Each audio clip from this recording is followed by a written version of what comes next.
Det er jo sådan, jeg plejer jo at sige, når man arbejder på maskinzonen, så dem, der arbejder her, de bliver jo familie med os.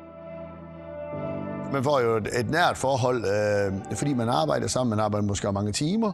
Her der kender man måske også sine medarbejdere, eller får dem lært at kende lidt på bløde værdier og hvad de har brug for. Og nogle gange så skal man måske snakke lige lidt om noget andet. Mit navn det er Torben. Jeg ejer af stedet Skamstrup Maskinstation, som er en landbrugsmaskinstationsvirksomhed. Altså den område, vi er her i, eller det er jo et område, der er lidt kvægstærk, og det gør selvfølgelig, at det har meget med grovfoder at gøre. Så kornarealer, det er der ikke så meget af. Det vi tilbyder landmænd, det er jo nogle steder der er det jo total pasningsaftaler. Man kan sige, at det er jo alt, hvad foregår i marken. Og det er jo store landbrug, vi kører på. Det er op til, ja, den største kunde, vi kører på, har en 3.000 køer. Så det er lige fra småt til stort.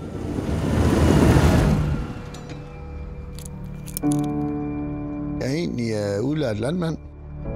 Jeg er født på en kvægejendom.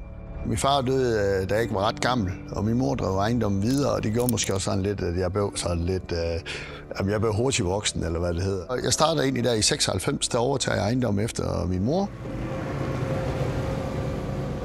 Så indtil i 2001, der er så en nabomaskinstation, ikke ret langt fra os af, der egentlig vælger at trappe ned. Tænker man jo lidt, det kunne være, der var noget, man kunne rive der. Og så køber vi en sted her. Skamstrup Maskinstation er jo drevet lidt som et familiemaskinstation. Så det vil sige, mig og min kone, vi ejer jo stedet her.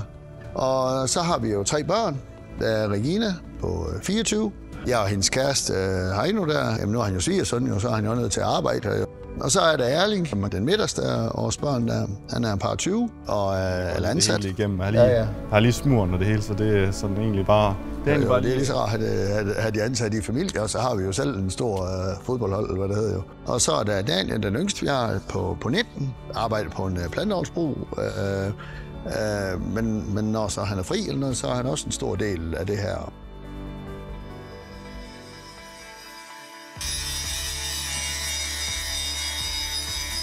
Jeg har selv kørt meget med maskiner, men jeg har også selv bygget dem. Jeg har altid haft passion for maskiner.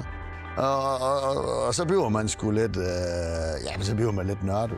Jeg går stadigvæk selv, jeg går lidt op i det, og nogle gange, når jeg sidder ved siden af, ikke fordi jeg har forstand på at køre det i dag, men jeg kan godt sådan, inderst inde, så kan jeg godt se, om de duer eller ikke duer. Det har jeg godt et eller andet fornemmelse af.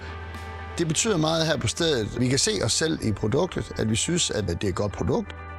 Og så betyder det meget, at både importørledet og os forhandler, at det er nogen, vi føler os godt tilpas med. Altså, det, der betyder meget af det er jo, at det arbejde, vi går ud og gør. Hvis maskinerne og det hele det spiller max, ikke? Jamen, så bliver det der produkt, vi afleverer, eller det, vi vil skrive en faktura på, eller lave en regning på til bundmanden, jamen, så kan vi jo være bekendt med at tage penge for det.